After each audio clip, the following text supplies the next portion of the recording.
天气热，应该要热个想东西。今天我们来做一个咸蛋黄焗莲藕。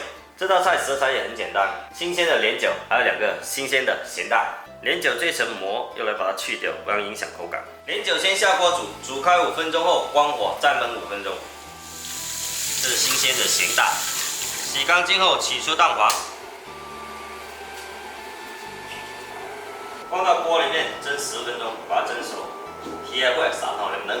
再来切点葱末备用，切细一点，把蒸熟的咸蛋黄压碎，正热把它压碎，放碗里备用。看这莲藕煮了5分钟，焖了5分钟，这皮就很容易去掉。您知不知道这个莲藕是长在哪里的？改天我带您去摘莲藕。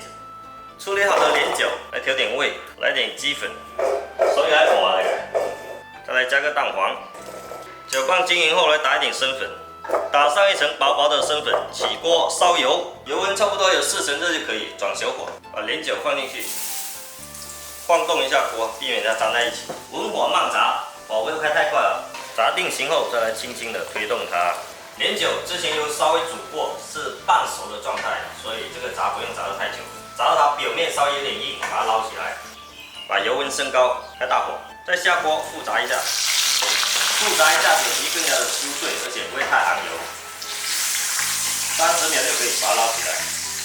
看到炸好的莲藕，颜色金黄，表皮酥脆。锅内留少许的油，下咸蛋黄，开小火把咸蛋黄炒到冒泡，要边炒边搅拌。